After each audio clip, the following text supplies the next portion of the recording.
We have some exciting news today to share. Google has launched many Google Meet updates. First one is you can pin up to 3 items in Google Meet. Number 2, you can change your layout to picture-in-picture. 3, you can start meetings more effectively with the calendar guest list in Google Meet. Let's dive deeper into each one of these updates. The first one, let's talk about pinning, how you can multi-pin items. This is a great scenario. Many of us will have a presentation in our Google Meet as it's shown here, and then maybe someone is speaking on the behalf of the document that is being presented. You might want to have 2 items pinned.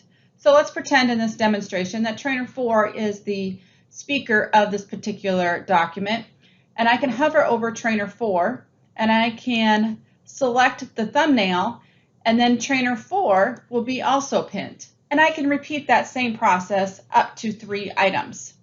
Another case scenario why you would want 3 items pinned in Google Meet is in case you have a sign language interpreter, a presentator, a speaker, and then you have a document that is being presented. You can pin up to 3 items in Google Meet. And just for your record, pinning is taking the real estate of the main screen as shown. In case you need to unpin an item, all you do is the reverse, select the item that is pinned, and choose the option of the thumbnail / and it will be unpinned.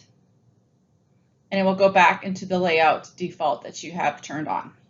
Now let's talk about number 2. You can change your layout to picture-in-picture. You will be able to see up to 4 video tiles of a Google Meet attendees in a floating window on top of a different application.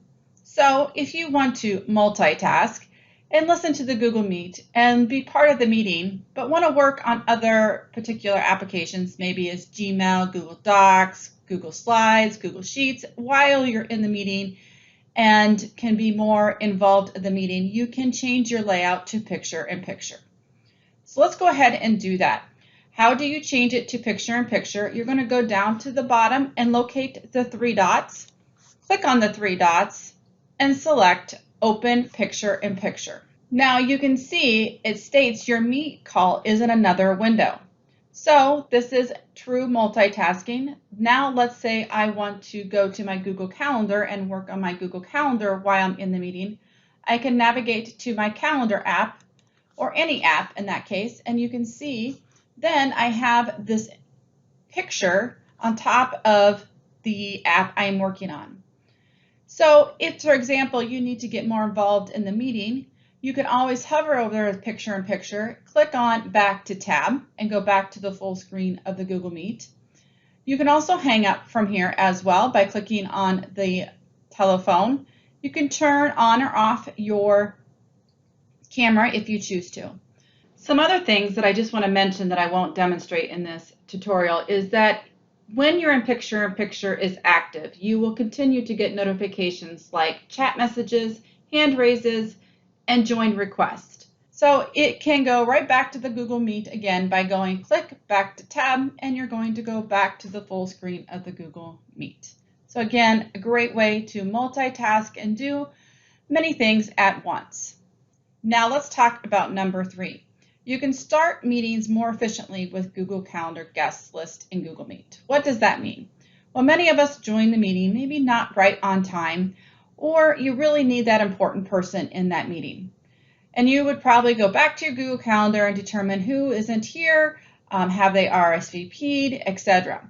Now in Google Meet, in the people icon, if you click on the people icon, you will see the RSVP of the particular people that were invited to that calendar invite. So in this case, you can see that myself, Jessica, is here, obviously, and I'm presenting. Trainer 4 is also here, and Trainer 2 is already part of the Google Meet. But let's say, for example, I would like to know if Trainer 1 is going to join. Trainer 1 did not RSVP, so I have no idea if she is planning on coming. Trainer 5 is optional, so she wasn't really required to come. Trainer 3 is not going to be here today, so we do not need to wait for Trainer 3. So I'm really kind of thinking I probably should reach out to Trainer 1 and see why she is not part of this meeting. Well, that's the beauty of this. I can go directly in the people icon and click on the chat icon and it will go to chat.google, and I can send her a private message saying, hey, are you joining us today? So again, a great way to get the meeting started more effectively and efficiently by knowing who's going to come, what did they RSVP, and etc. So a great tool to use your time wisely. With that, I strongly encourage you to check out the additional resources below to learn more about these 3 amazing updates in Google Meet. Thank you.